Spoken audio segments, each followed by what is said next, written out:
Kami dari kelompok pada kesempatan ini kami akan membahas tentang identitas Sumatera Selatan, terutama identitas Palembang.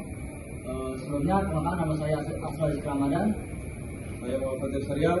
Saya Bisan Al-Bertawarat. Saya Evanti, saya Kamila Junita Selatan. Selamat menonton. Halo guys. Jadi kami lagi ada di Museum Sultan Mangkubadarudin II.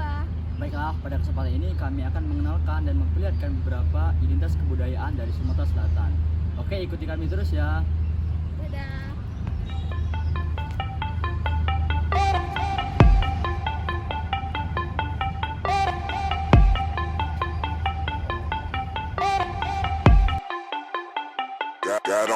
Got on my leather jacket Thriller. The show ain't nothing Miller.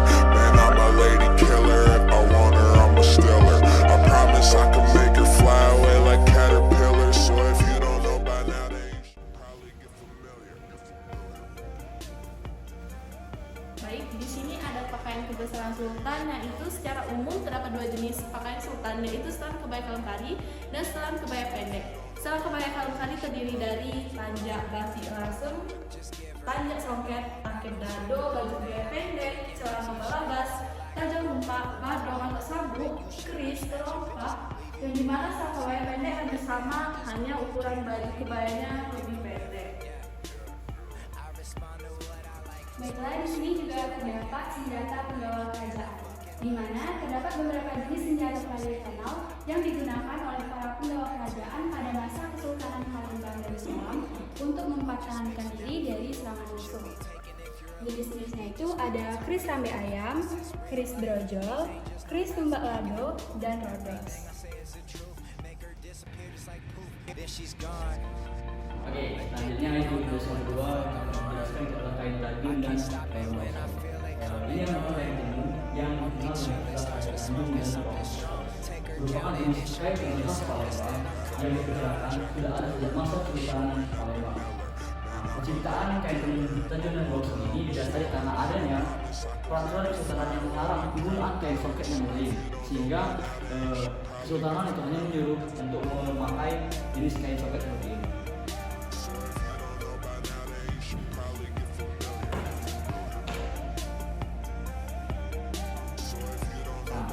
Ini dapat terlihat ini seperti proses pembuatan dari kain songket, yaitu merupakan kerajinan tenun merupakan salah satu kerajinan paling tersohor dari Palembang.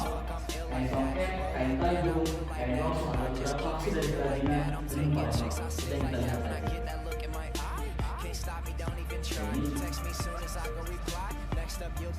Ini yang terlihat juga itu hasil dari proses kerajinan tenun.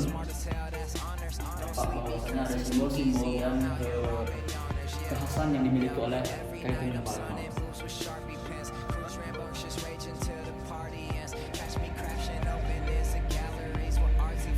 Selanjutnya di sini ada busana wanita dari Sumatera Selatan.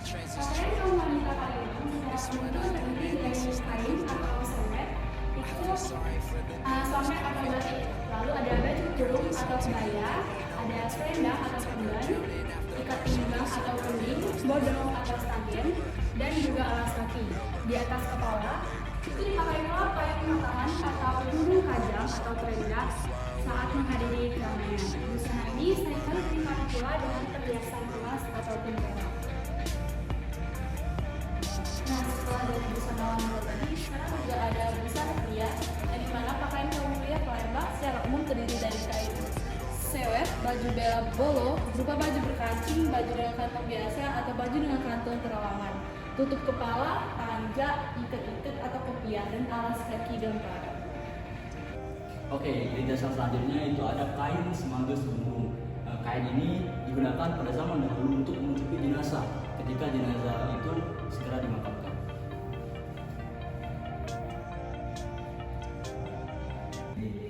Bilangin tapi ini khas Sumatera Selatan betul. Oke.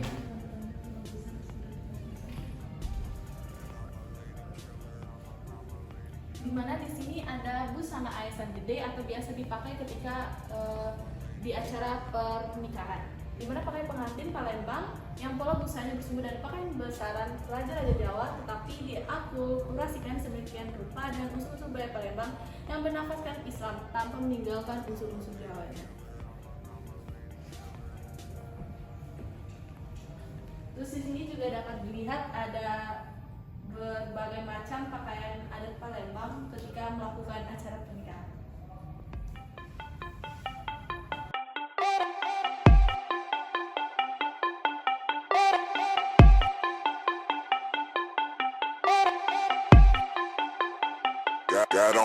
Got on my leather jacket Thriller. The show ain't nothing iller. Man, I'm a lady killer. If I want her, I'm a stealer. I promise I can make her fly away like caterpillars. So if you don't know by now, then you should probably get familiar. So if you don't know by now, then you should probably get familiar. Nah, jadi setelah kita melihat beberapa objek, Ya, kita telah memperlihatkan beberapa objek budaya di daerah. Sumatera Selatan. Oke, selanjutnya kita akan mewawancari penjaga museum untuk mengetahui hal-hal tentang objek yang telah kita lihat tadi. Dadah guys, ayo. Assalamualaikum warahmatullahi wabarakatuh. Baiklah, pada kesempatan ini, pada siang hari ini, saya Asrul Ramadan bersama Bapak Saya Zakaria Budi Febrianto. akan membahas dan mengenalkan beberapa identitas kebudayaan yang telah kita lihat tadi. Oke, sebelumnya yang bertanya untuk Bapak, pertanyaan pertama Pak itu kapan museum ini didirikan serta alasan landasan apa yang melandasi museum ini didirikan Pak? Sejarahnya panjang, dimulai dari bangunannya dulu. Bangunan ini dibangun oleh Hans Pershopen tahun 1823 sampai 1825. Setelah itu kebudayaan tradisi kita agak dikekang oleh Belanda. Nah, salah satunya adalah Kesultanan Palembang dihilangkan atau dihapus. Jadi keraton kita nggak ada lagi. Jadi budaya tradisi juga agak susah. Nah, sudah itu 1945 kita merdeka, 1945 kita merdeka, 1945 Jepang menguasainya dulu. Iya. Kemudian 1945 kemudian kita merdeka dan Belanda 1949 55 salah satunya juga menduduki daerah wilayah ini. Kemudian diambil alih lagi oleh TNI tahun 1960-an, kemudian tidak terlantar dan mulailah masuk arca-arca yang ada dari temuan dari Sumatera Selatan disimpan di lobi ini. Dan di atas ada Museum Macan dulu. Di atas dulu. Ya, Museum Macan. Makanya ada arca-arca di luar kan, lihat Meksiko ya. Itu peninggalan ini. Kemudian di atas ada Mendiang Senin kalau dulunya. Nah, di banyak yang ada museum dan juga arca-arca di sini, yang mana arca di sini dikembalikan ke Balaputra Dewa. Dan singkatnya cerita bahwasanya pemerintah Kota Palembang mengapresiasi pahlawan nasional, ada dua kita, satu Akagani, satu lagi SMB 2. Oleh sebab itu tahun 2009 sebenarnya sih sebelum tahun 2009 sudah ada museum juga, Museum Macan, kemudian ganti oleh OPD tapi belum ada nama ya. Kemudian tahun 2009 peraturan wali kota mengeluarkan dan menetapkan museum ini bernama Museum Sultan Mahmud Badarudin II hingga sebagai UPTD dan diberi nama SMB 2. Sampai 2016 UPTD 2027 hingga sekarang dikembalikan oleh pemerintah Kota Palembang ke OPD, yaitu Dinas Kebudayaan Kota Palembang. Jadi panjang sejarahnya sebenarnya. Dan bangunan ini berusia 202 tahun, bahkan melepaskan sepatu. Jadi cagar budaya. Iya, sangat panjang panjang banget. Sekitar 202 tahun dari bangunan. Iya, berusia 200. Jadi bangunannya berusia 202 tahun. Kalau museumnya ini dari tahun 2009. Baru dinamai Sultan Badarudin II. Iya. Sebagai apresiasi dari pahlawan nasional. 1984 dasarnya. Ya Pak. Jadi dari awal tadi kita lepas sepatu itu juga kebudayaan dari museum ini juga ya Pak? Bukan, karena bangunan ini dilindungi oleh cagar budaya Undang-Undang Nomor 11 Tahun 2010. Jadi kita sama-sama melestarikan, menjaga Kalau tidak ada lagi menjaga dan melestarikan, siapa lagi? Oh iya. Kalau seandainya hancur, contoh di atas papan, kenapa dilepaskan sepatu? Karena ada sisa papan yang ditemukan tim arkeologi 3 tahun 91 hingga 93, hanya sebuah papan saja, ya, usianya 288 tahun. Jadi harus lepas sepatu. Kalau rusak bangunan termasuk yang tangan di dalam itu, tangga merah, itu 288 tahun. Kalau rusak aja satu, siapa mau ganti? Siapa mau pembuatnya lagi? Replika nggak bisa. Itu ditetapkan oleh cagar budaya. Oleh sebab itu kita pengelola dan juga masyarakat diajak melestarikan. Itu alasannya. Iya. Itu saja mungkin yang pertanyaan pertama. Cukup Pak.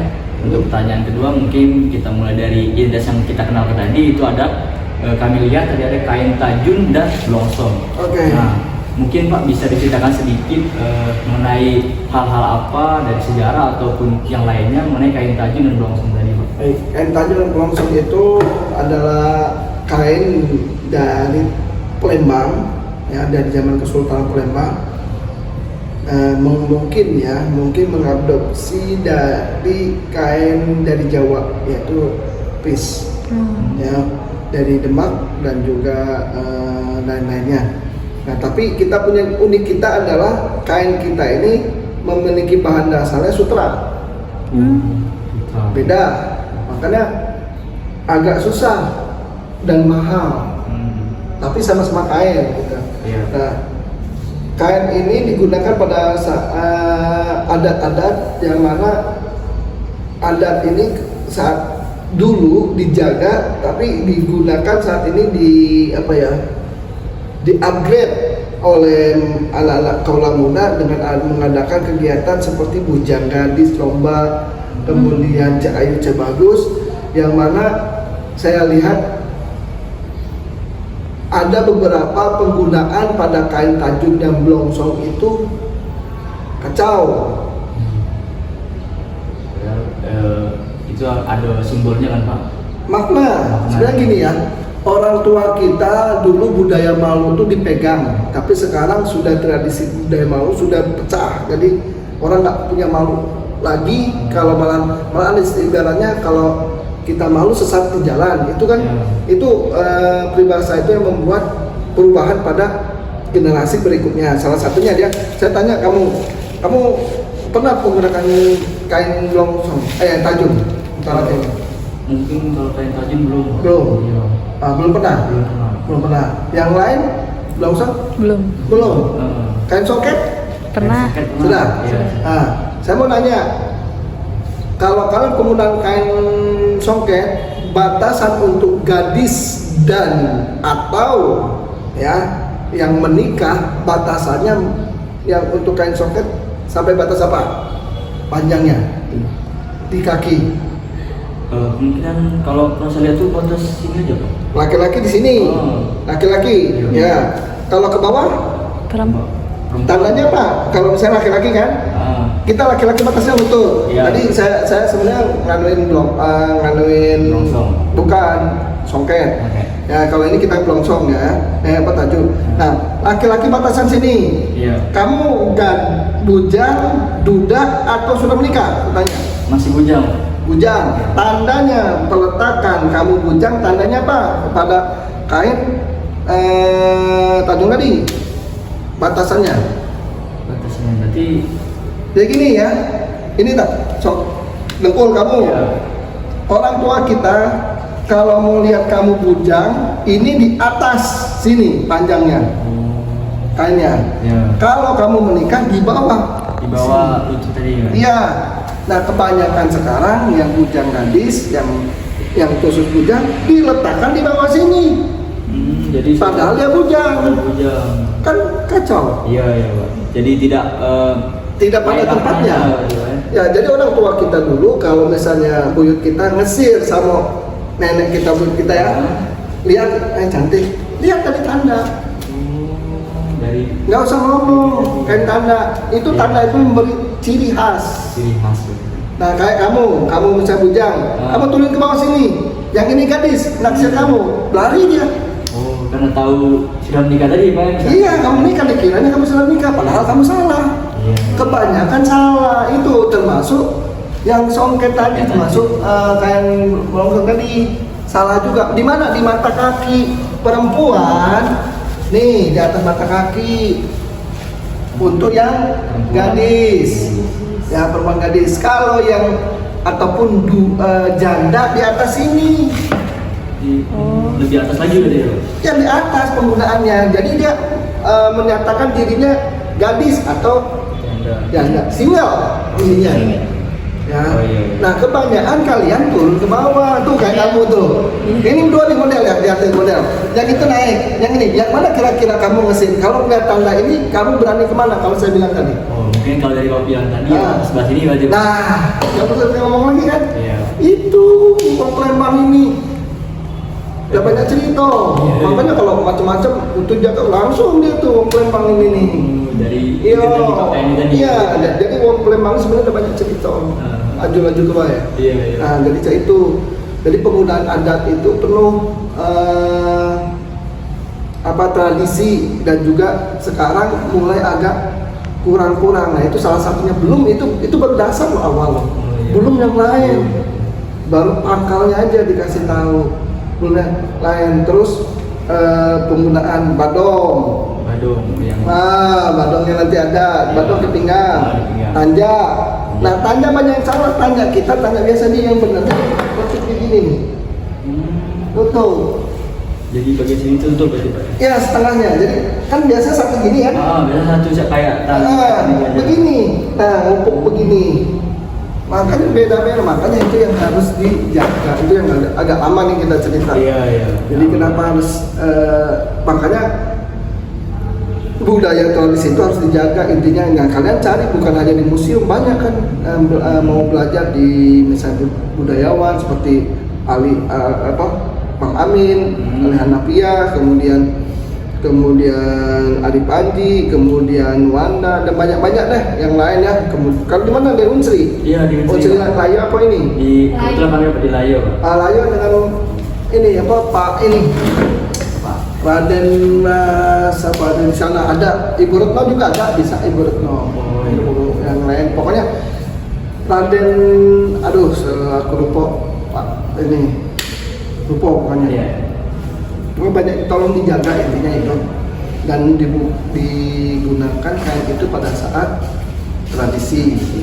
Nah, kapan munculnya tradisi? Saat kita boleh bebas di tahun 1945 setelah kita merdeka. Budaya semua diperbolehkan dibuka sebanyak-banyak. Mungkin itu aja panjang ya? Iya, nah, kami tadi kan sudah kami kasih tahu kami baru lihat tadi Pak ada kain tajun, longsong. Itu ada es lilin, motif es lilin. Iya, ada motif-motifnya juga ada itu kan. Beda-beda itu ada motif ini. Ada semua ini makna-maknanya. Cuman itu panjang banget kalau jadi ini ya. Iya, Pak. Jadi mungkin dari cerita singkat Bapak tadi kami jadi tahu mengenai simbol-simbol yang jelas makna-maknanya itu. Kalau jujur Pak, kami baru tahu kalau batas-batas minta itu ada maknanya sendiri. Betul. Gitu. Jadi apa ya? Kita boleh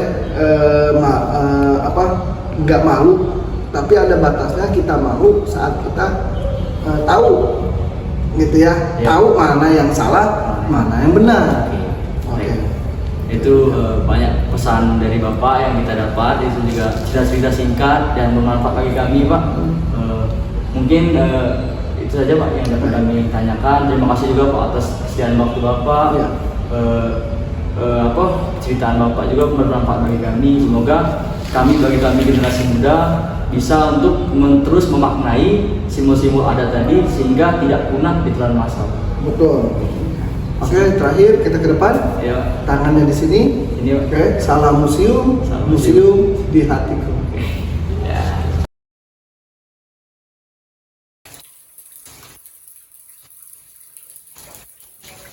Pempek memiliki sejarah yang unik, membuat namanya di tanah Palembang ini. Dulunya pempek berasal dari seorang ciptaan seorang bangsa Tionghoa yang datang ke Palembang. Dulunya pempek tidak memiliki nama, tapi seorang bangsa Tionghoa ini menjual hasil olahan ikan tenggiri yang dicampur dengan tepung. Dan kemudian saat orang-orang yang membelinya memanggil namanya empek karena sebutan dari seorang bangsa Tionghoa ini adalah apek, di mana arti apek itu adalah seorang kakek tua. Seorang Tionghoa ini memiliki umur sekitar 65 tahun. Oleh karena itu, empek disebut namanya pempek akibat dari panggilan nama apek yaitu pek. Saat orang-orang yang membeli empek yaitu pek. Empek memiliki ciri khas yang unik yaitu dari olahan ikan khas dan tenggiri yang dominan banyak di Sungai Musi dan memiliki saus yang disebut dengan cuko yang memiliki rasa asam, manis dan sedikit pedas. Pempek dibuat menggunakan daging ikan giling seperti ikan tenggiri, belida maupun gabus dengan tepung tapioka, garam dan sedikit air untuk menghasilkan adonan yang elastis. Lalu pempek direbus hingga matang, lalu digoreng sehingga pempek berwarna keemasan dan sedikit renyah. Sajian ini biasanya dimakan menggunakan cuko atau saus yang berasal asli dari Palembang dengan warna sedikit coklat dan kehitaman. Jadi tadi kita telah melihat berbagai identitas dari Sumatera Selatan, terutama identitas Palembang. Mungkin sekian video dari kami, dari kesalahan kami mohon maaf. See you guys. Bye bye.